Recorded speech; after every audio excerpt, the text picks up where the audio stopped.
और अगर कोई ज़्यादा चार्ज कर रहा है तो वो किसी न किसी वजह से कर रहा है, उसको किसी और किस्म का लालच नहीं है। सर मैंने जब पहले देख रहा था ना, मैंने यूके का भी था, लेकिन यूके में मैंने देखा था कि उनके एग्रीमेंट्स हुए हुए हैं यूनिवर्सिटीज़ के साथ। ऑस्ट्रेलिया में भी इस तरह प्राइवेट कॉलेजेस के एग्रीमेंट है, वो उनको कमीशन इतनी दे देते हैं, उनको फीस की जरूरत ही नहीं पड़ रही होती। मैं रिकमेंड करूँगा, ज़रूर करूँगा, क्योंकि प्रोफेशनल का ये देखें ना कि मेरा कोई किसी किस्म का इशू नहीं है, ना एडिशनल डॉक्यूमेंट है, ना मुझे बायोमेट्रिकली बुलाया गया, यानी मेरा केस 100% ओके था, तब इस तरह हुआ, कुछ ज़रूरत नहीं पड़ी उन्हें किसी चीज़ की।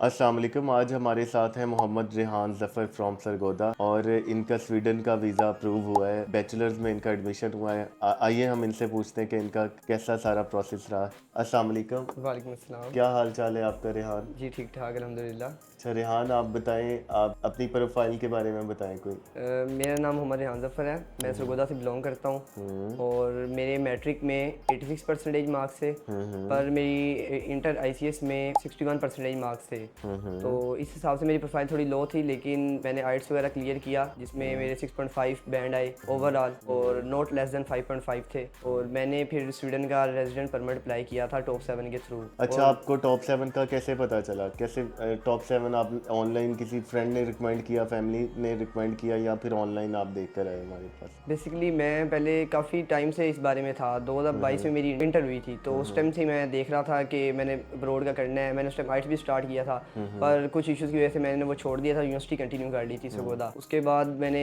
2026 में भी दोबारा से हुआ कि नहीं, ट्राई करना चाहिए, एक बार तो मस्ट है लाइफ में, तो मौका हुआ तो अल्लाह की तरफ से हो जाएगा इंशाल्लाह। मैंने काफ़ी भी वीडियोस वगैरह देखी थी इंटरनेट पे टॉप 7 के बारे में, तो इनके काफ़ी ज़्यादा सब्सक्राइबर्स वगैरह थे, तो मुझे ज़रा ऑथेंटिक लग रहा था उस टाइम से ही कि कोई सही है कंपनी वगैरह। आपने कोई और भी कंसल्टेंट विजिट किया या डायरेक्टली टॉप 7? मैंने किए थे सरगोदा में, मैंने काफ़ी देखे थे, लेकिन वो कोई प्रॉपर मुझे ऑथेंटिक नहीं लग रहे थे, क्योंकि वो कोई रजिस्ट्रेशन नहीं थी उनकी प्रॉपर, कोई प्रूफ के वो लीगल हैं किसी किस्म के।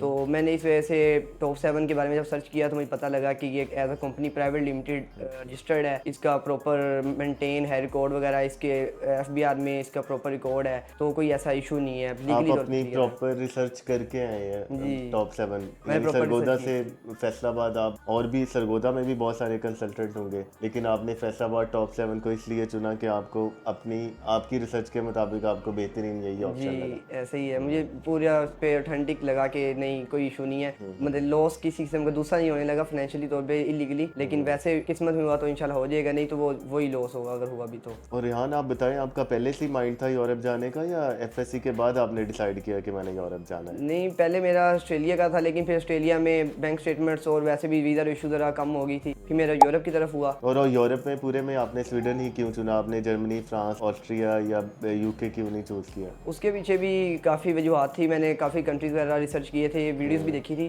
तो उसमें पहले मेरा जर्मनी का था बेसिकली, क्योंकि यूनिवर्सिटी से मेरे 2 सेमेस्टर क्लियर हो गए थे, 13 ईयर कंप्लीट था, लेकिन जर्मनी की अपॉइंटमेंट का इशू था। फिर उसके बाद मैंने देखा इटली का, उसी में भी इश्यूज आ रहे थे, ऑस्ट्रिया में भी इशू थे अपॉइंटमेंट्स के, तो मुझे स्वीडन लगा कि फास्ट है और प्रोसेस वगैरह और ईजी है। और हमारी टीम ने आपको आपकी प्रोफाइल असेसमेंट के बाद गाइड किया कि आपको स्वीडन में अप्लाई करना चाहिए? जी ऐसे ही है, उन्होंने प्रॉपर मेरी प्रोफाइल देखी, मैंने मेरे जेन में फिनलैंड भी था, लेकिन फिनलैंड की एम्बेसी उस टाइम दुबई में थी, तो दुबई के फिर सिंगल पर्सन था, मैं सिंगल एप्लीकेंट था, तो मेरे लिए एप्लीकेशन वहाँ फिनलैंड की आई थिंक कतर में एम्बेसी, वो भी शिफ्ट हुई है, टेम्परेरी शिफ्ट हुई है, तो अभी उसके पहले दुबई में थी, तो उस टाइम सिंगल एप्लीकेंट को तो वो वीज़ा नहीं देते थे मेल को, तो मेरी एज भी इस तरह थी, तो मुझे वो वीज़ा का इशू था, इस वजह से मैंने कहा कि नहीं स्वीडन ही ठीक है, अपनी कंट्री में बायोमेट्रिक है, तो इंशाल्लाह मौका मिलेगा यहाँ पे। और टॉप 7 के साथ आपका कैसा सफ़र रहा? आपको क्या ऑथेंटिक लगा हर चीज़ जैसे आपने सोचा हुआ था? बीच में किसी चीज़ का कोई डर या खौफ या मेरा वीज़ा रिजेक्ट हो जाए, ऐसा तो नहीं लगा? नहीं, टॉप 7 की तरफ से मेरा ऑथेंटिक इस वजह से लगा कि टोटली सारी फीसिस मैंने खुद पे की है, मैंने अपने अकाउंट से पे की हैं। मुझे बता दिया जाता था कि इसकी डेट यहाँ से यहाँ तक होगी और ये आपकी इनवाइस है, तो वो मैंने खुद पे करनी होती थी। अपनी एडमिशन फीस भी मैंने पे की, आगे यूनिवर्सिटी की फीस भी खुद पे की, वीज़ा फीस खुद पे की, हर किस्म की फीस।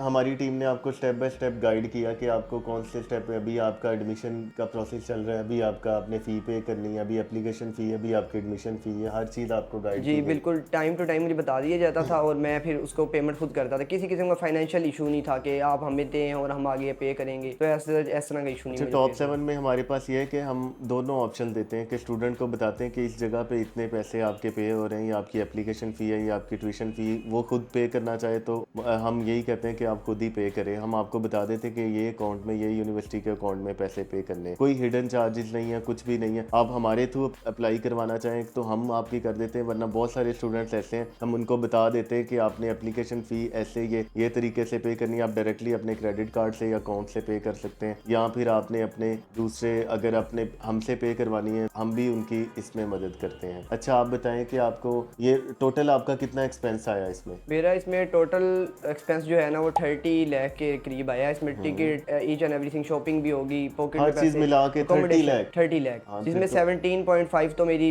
ट्यूशन फीस थी सेमेस्टर की, और वो मैंने अपने अकाउंट से पे की थी, 17.5 थी वो।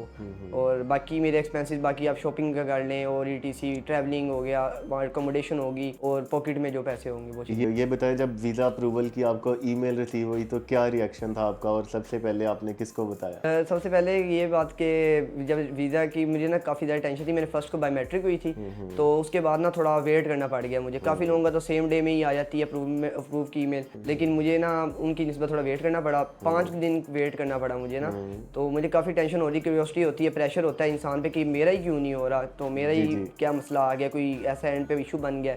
हालांकि हर चीज़ स्मूथ हुई है अल्हम्दुलिल्लाह। मेरा कोई इंटरव्यू नहीं हुआ, किसी किस्म की नो एडिशनल डॉक्यूमेंट मांगे, ना उन्होंने फिजिकल डॉक्यूमेंट मांगे, बस डायरेक्टली मेरी बायोमेट्रिक हुई अल्हम्दुलिल्लाह, और साथ ही उन्होंने अप्रूवल आ गई। तो बस उस टाइम मुझे ज़रा हो रही थी, लेकिन जब आया तो फिर एक बार स्ट्रेस सारा रिलीज हो गया।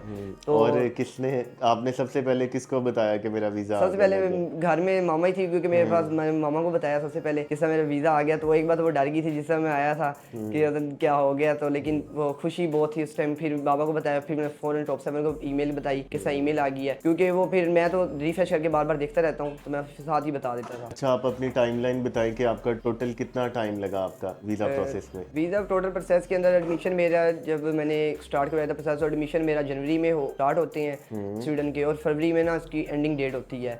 उसके बाद फिर आपका मार्च में जाके उसके रिजल्ट शुरू होते हैं, रिजल्ट आने। 31 मार्च को रिजल्ट आया था, और इसी तरह करके उसमें फिर डेट्स थी फीस की, और वो फीस की मैं डेट शीट के अंदर ही इसको पे किया। और उसके बाद फिर मेरा जो परमिट था वो अप्लाई हुआ 14 मई को, और 14 मई को अप्लाई करने के बाद फिर ऑलमोस्ट 2 मंथ से भी, हालांकि इसका टाइम होता है एम्बेसी की वेबसाइट पे 2 मंथ लिखा हुआ है कि 2 मंथ के अंदर केस होता है, लेकिन मेरा अल्हम्दुलिल्लाह 2 मंथ से भी कम टाइम में हो गया, और 9 जुलाई को मेरा परमिट मेरे पास मतलब कि हो गया अप्रूव किया, आपका ओके है। अच्छा, जो यूरोप का टाइम है ना, नॉर्मल जो टाइम है 5 to 7 मंथ है मिनिमम जो है, उसमें ये कि स्टूडेंट्स को यही पेशेंस रखना चाहिए, क्योंकि यूरोप का प्रोसेस टोटल जो है ना ये टाइम टेकिंग है कंपैरेटिवली अदर कंट्रीज के मुकाबले में। ऐसे ही है ना? जी जी ऐसे ही है। इसमें बहुत ज़्यादा पेशेंस रखना पड़ता है, क्योंकि फेब 2027 के लिए हम एप्लीकेशन प्रोसेस कर रहे हैं एडमिशन की स्टूडेंट्स की। तो अभी से हमने प्रोसेस स्टार्ट कर दिया है, और इंशाल्लाह फेब इनटेक 2027 में बहुत सारे स्टूडेंट्स हमारे यूरोप जाएंगे। उसमें कुछ बैचलर्स के होंगे, मास्टर्स के होंगे, दोनों के। अभी आपका तो और ज़्यादा ट्रस्ट बिल्ड हो गया होगा। फैमिली वाले पूछते होंगे, सारे आपके रिश्तेदार पूछते होंगे कि कहाँ से प्रोसेस करवाया है? पूछते हैं इसी तरह ही। तो मैं यही रिकमेंड करता हूँ कि आप लोग देखें, सारा देखें, लेकिन जहाँ पे आपको ऑथेंटिक लगे कि उसका कोई लीगल है, क्योंकि आप बाद में किसी किस्म का कोई मसला बनता है तो आप लीगली तौर पे किसी की चैलेंज नहीं कर सकते। अगर वो कोई चीज़ लीगल है, इदारा लीगल है, तो फिर उसकी कोई वजह है, तो फिर आप उसको स्ट्रॉन्ग उस पर बिलीव कर सकते हो कि आपके पैसे कहीं नहीं जाएंगे। कौन से सिटी में एडमिशन हुआ है? मेरा स्वीडन में वेस्टरॉस में हुआ है। और यूनिवर्सिटी कौन सी है आपकी? यूनिवर्सिटी मेरी मिलेड्रन है। और बैचलर्स का कोर्स कौन सा है आपका? एनालिटिकल फाइनेंस में हुआ है मेरा, 3 ईयर प्रोग्राम है ये।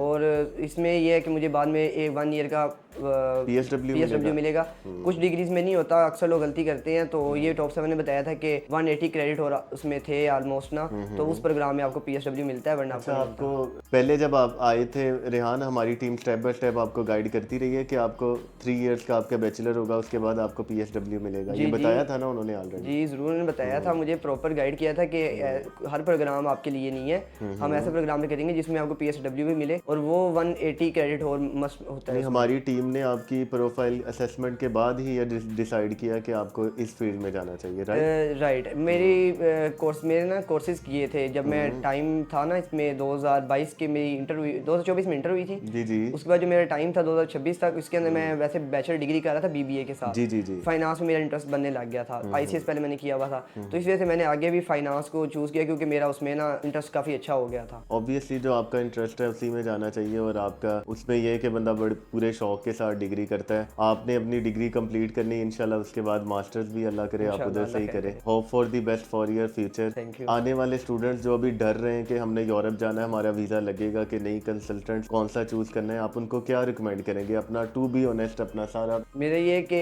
सबसे पहले आप ऑथेंटिक देखें वो रजिस्टर्ड चीज़ है कि नहीं है, उसके बाद आप मार्केट बेशक सारी विजिट करें। और आप इधर अकेले आए थे कि फैमिली मेंबर के साथ? जब फर्स्ट विजिट था आपका टॉप 7 में? जब फर्स्ट विजिट था तो मैं अपने फादर के साथ ही आया था। आपके फादर भी इधर से सेटिस्फाई होके गए थे? जी, फादर सेटिस्फाई होके गए थे, तो उनको पूरा था, क्लियर था, उन्होंने सारा बताया था कि हम इस तरह, हम कंपनी प्रॉपर है। और जब हमने पेमेंट की थी तो स्टैंडर्ड चार्टर्ड का प्रॉपर अकाउंट था, तो वो इस तरह तो नहीं होता कि कोई बंदा खुलवा ले। और रेहान, आपके फादर अभी खुश हैं टॉप 7 से? जी, वो फुल मुतमईन है, अल्हम्दुलिल्लाह खुश हैं, और वो बताते हैं कि ऑथेंटिक चीज़ है, कोई ऐसा मसला मसाइल नहीं। क्योंकि सबसे बड़ी बात ही ये होती है कि आपकी इतनी इन्वेस्टमेंट हुई होती है, थोड़े बहुत पैसे नहीं है, ऑब्वियसली थोड़े पैसे नहीं होते, ऐसे ही इतनी ज़्यादा ह्यूज इन्वेस्टमेंट है, आपको वो पैसे रिटर्न कर दें बाद में कि आपका वीज़ा इस तरह नहीं हुआ। पूरे एतमाद के साथ मोहम्मद रेहान ने हमारे साथ कोऑपरेट करके, हमारी बिल्कुल पेशेंस रखा हमारी टीम के साथ कोऑर्डिनेट करके, और इसका अल्हम्दुलिल्लाह बैचलर्स में स्वीडन में एडमिशन हुआ। इस तरह आपका भी एडमिशन हो सकता है, लेकिन आपने अल्लाह पे ट्रस्ट रखना है और अपनी एफर्ट्स पूरी रखनी है। हमारी टीम इंशाल्लाह पूरी ईमानदारी के साथ आपके साथ खड़ी है। इंशाल्लाह आने वाले टाइम में टॉप 7 की पूरी कोशिश होगी कि स्टूडेंट्स को, पाकिस्तान में कोई भी ऐसा स्टूडेंट जिसका ड्रीम है बाहर जाने का, वो hope for the best for your future. ढेर सारी दुआएं हमारी आपके वालिदैन की आपके साथ हैं कि अल्लाह आपको आगे भी फ्यूचर में ऐसे ही कामयाब करे। थैंक यू सो मच कि आपने इतना टाइम दिया। आप all the way from Sargodha to Faisalabad आए हमारे पास वीडियो रिकॉर्ड करवाने, यही हमारे लिए बहुत बड़े ऑनर की बात है। Thank you so much. Take care, अल्लाह हाफिज़।